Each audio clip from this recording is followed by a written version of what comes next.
قبر میں اتارنے کا مسنون طریقہ کیا ہے؟ میت کو قبر میں اتارنے کا شاہ رخ احمد کراچی سے پوچھتے ہیں، قبر میں میت کو اتارنے کا سنت طریقہ بتا دیں، نیز قبر میں اتارتے وقت کون سی دعا پڑھنی چاہیے؟ دیکھیں، میت کو قبر میں اتارنے کے 3 طریقے حدیث میں ملتے ہیں۔ حدیث سے میری مراد ہے صحابہ کے آثار ہیں۔ ایک طریقہ تو یہ ہے کہ میت کے جہاں پاؤں ہوتے ہیں نا، یعنی قبر میں جو پاؤں کی جانب ہے اس جانب سے پہلے سر داخل کیا جائے اور پھر یعنی سر کی طرف سے میت کو لے جایا جائے،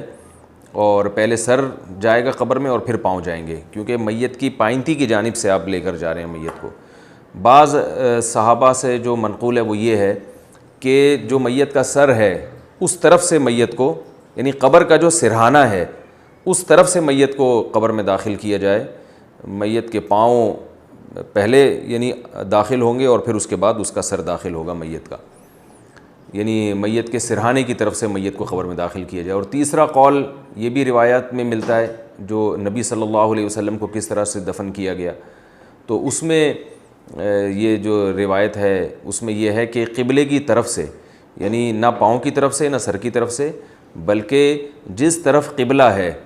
اس قبلے کی طرف سے میت کو قبر میں داخل کیا جائے، اور سر اور پاؤں دونوں ایک ساتھ داخل ہوں قبر میں، اور پھر میت کو مکمل کروٹ کے بل قبلے کی طرف لٹا دیا جائے۔ یہ تینوں روایتیں ہیں، مگر تینوں کی سند پر کلام ہے، اور اس لیے بعض علماء نے اختیار دیا ان میں سے کسی بھی طریقے پر عمل کر لیں۔ احناف کے ہاں یہ جو تیسرا قول ہے یہ اس پہ فتویٰ دیا جاتا ہے کہ جو اس طریقے سے داخل کرنا افضل ہے کہ قبلے کی جانب آپ کھڑے ہو جائیں اور مکمل میت کو سر اور پاؤں دونوں طرف سے یعنی قبر میں اتارا جائے۔ اور اتنا تو بہرحال ہے کہ میت کو جو قبلہ رخ لٹایا جائے گا تو مکمل کروٹ دے کے قبلے کی طرف لٹانا چاہیے۔ اکثر لوگ یہ کر دیتے ہیں کہ چت لٹا دیتے ہیں اور صرف چہرہ قبلے کی طرف پھیر دیتے ہیں، یہ ٹھیک نہیں ہے، مکمل کروٹ کے بل قبلے کی رخ لٹانا چاہیے میت کو۔ اور انہوں نے یہ بھی پوچھا کون سی دعا پڑھنی چاہیے؟ قبر میں داخل کرتے ہوئے صحیح حدیث سے ثابت ہے کہ بسم اللہ وعلی ملت رسول اللہ، اللہ کے نام سے اور رسول اللہ صلی اللہ علیہ وسلم کی ملت پر ہم اس کو دفن کر رہے ہیں، یہ الفاظ پڑھنے چاہیے،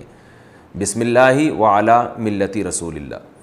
باقی جو قبر پہ مٹی ڈالتے ہوئے ایک دعا پڑھی جاتی ہے، منہا خلقناکم وفیہا نعیدکم ومنہا نخرجکم تارۃ اخری،